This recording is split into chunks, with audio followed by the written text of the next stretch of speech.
Hi, I'm here with Jimmy Destri. Uh, you're probably best well known for for being the keyboard player and one of the principal songwriters from Blondie. Do you have any fond memories of the old days? Oh, sure, many. God, it was so long ago. We were a very, very different music scene than there is today. Everybody was dirt poor, and New York was pretty broke, and everybody could afford to live within a general area around a certain club, which was CBGB's. And everybody being broke and living in these huge warehouse loft spaces at a time when 10,000 square feet will cost you $300 a month in New York. That was pretty interesting because bands could afford to actually have a scene.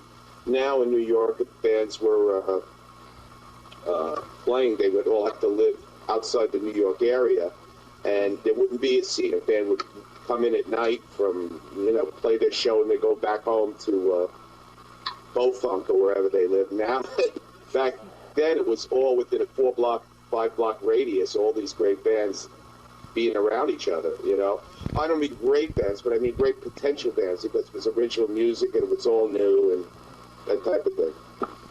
But I remember reading one time about the financial state of New York City at the time, and it all seemed very, very not so much closed in, but everybody knew each other in each of these bands that would eventually become very successful. Yeah, we all used each other's equipment, and we played on the same stage, and we got paid by the same guy, and sometimes we went to the same shows together. So Blondie, Talking Heads, the Ramones, and bands like that were all pretty much a tight unit. We were all pretty much friends and hung out together. And most of the audience, as I understand, at CBGB's was these other bands, correct? Yeah, in the beginning, we would play for each other, and then we knew that it was going to be something with people we'd never seen before were there. And then all of a sudden, people who didn't look like us, and then all of a sudden, it was just lines around the block. It was something new. It was a phenomenon. It was as Studio 54 was like winding down. Downtown New York was winding up. It was really, really strange. It's like the rich gave away to the poor. It was very, very socialistic. As I had mentioned already, you've written some of Blondie's most classic songs. What song? Can you name a few songs that people might have heard that you've written? I guess Maria, Atomic, 1159, a bunch of them, 40 of them or something like that. I don't remember all of them. I mean, I'd have to look at the list. What do you think of the band now that they've been in the business for all this time? What do you think of them now? Well, I don't think there is a band now. I think it's sort of a lounge act.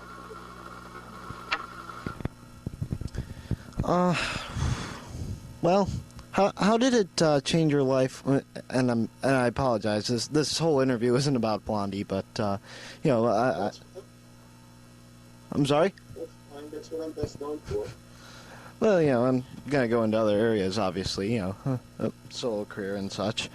But one last question: how did Blondie's popularity at the time change your life?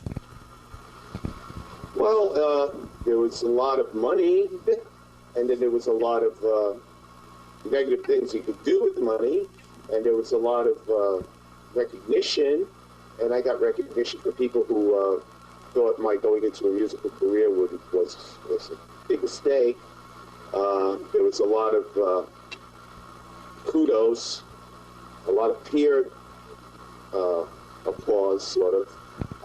And it was, in certain countries, a little bit of fame. Not so much for me and the other guys, with Debbie, but I did have, sort of a notoriety. So it changed my life in that respect.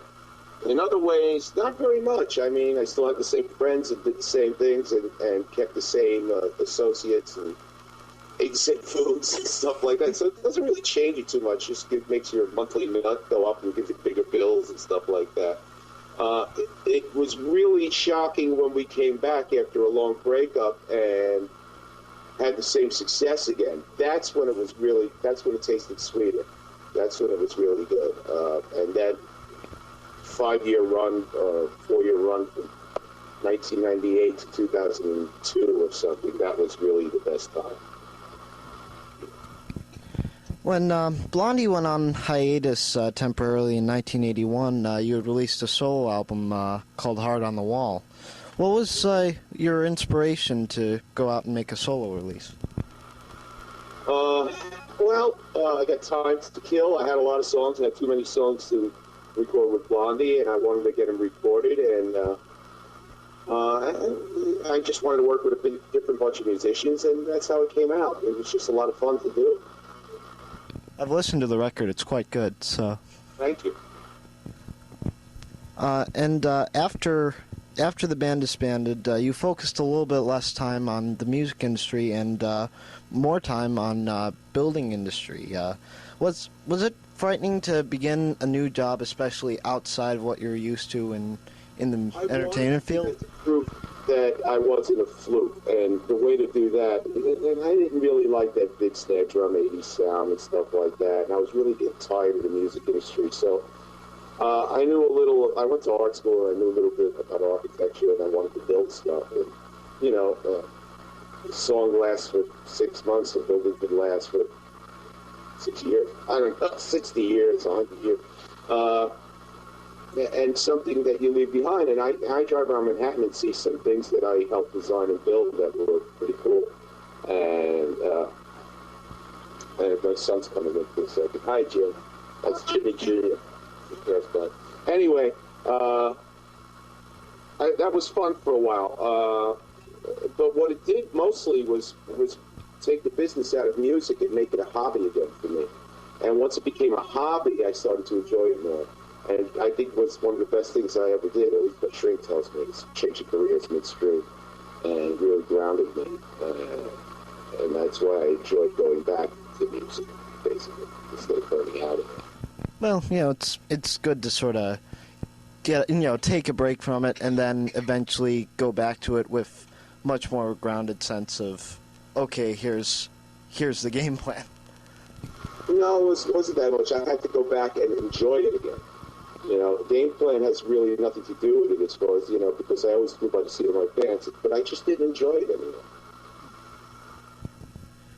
Just didn't like it. What are some of your other hobbies outside of music? I have electric trains running in my yard. I had a whole bunch of different. I used to like to draw and paint, but I don't do that anymore because my eyes are starting to go. And one of my favorite things to do is to help young people. I'm a volunteer drug counselor, and I talk to young people all the time. And I visit clinics and I try and help people who would otherwise wind up down the wrong road, so to speak. So that's not a hobby so much. It's like a vocational calling for me. I really love doing it. And to me, that's my first joy now. I really enjoy helping people out at a young age stay away from drugs and alcohol. That's. Do it out there. Trust me, even if I wanted to, these guys would be all over me. So That's good. Yeah. We don't even let them take aspirin. Well, no, you gotta. That's very Tom Cruise. You can't do that.